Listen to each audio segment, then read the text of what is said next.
Hello YouTubers, this is the noobifier. We're 1 week out from CitizenCon when I think we're going to see some good progress since last year. With a couple of leaks from Evocati and the roadmap update, I think it's time to take a look at what we know so far. Welcome to a rundown of the current status of the 10 new ships and buggies coming in patch 3.3. I'll start out with the Cyclone variants. The base model is such a blast to drive. Even when compared to some of the speeders, it's totally capable of taking the bumps from point A to point B. The leaks confirm that scramble races are a thing, which is great news for the Cyclone fans. The Cyclone RC is the racing variant with quad exhausts for some reason, higher top speed, and a larger boost reserve. The TR is turreted, and it's capable of mounting small ship weapons. The AA or anti-aircraft also has a turret, but this time it mounts small ship missiles and also equips an EMP.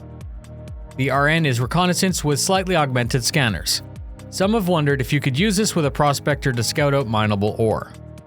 The Cyclone variants are listed as in the polishing phase. Next is the long-awaited Mustang series. Personally, I feel like the changes have strayed too far from the original, but it might start to grow on me. The Mustang was launched as the main competitor to the Aurora as the king of the starter ships. No matter, if you're looking for a starter, please look at the Avenger Titan. So, the Alpha is the basic cargo starter, but it's been adjusted so you can manually move cargo on board by hand. The Beta is meant for exploration. It's a Winnebago, otherwise known as a Bangstang. With the update, it got larger and it features a full suite of creature comforts and should still have larger fuel reserves. The Delta is the fighter with better armor, rocket pods, and extra weapon hardpoints. I'm planning to do a review of this starter fighter if we get a useful flight model and some love for ESP. The Omega and Gamma both were racers with slight variations, but that seems to have gone to the wayside. It's not much more than a skin. They're fast and agile, but were never really competitive against the M50 and 350R. I'm curious to see if they add more race types if they're going to eventually find their own. The Mustang variants are listed in the polishing phase. The Hammerhead is due out in 3.3, but with the leaked info, it doesn't look like they've hit Evocati testing yet. It got a massive upgrade as it's now a 2-story monster dotted with turrets. I have a detailed rundown of the most up-to-date information linked for you right now and in the credits. Please take a look.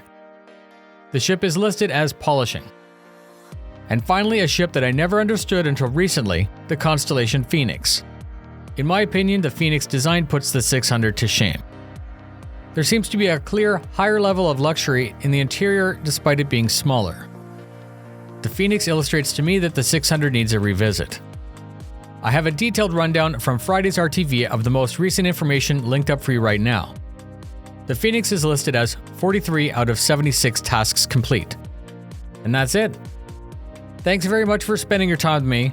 CitizenCon is a week away and I hope that we see some major progress. Fly safe and I'll see you in the verse.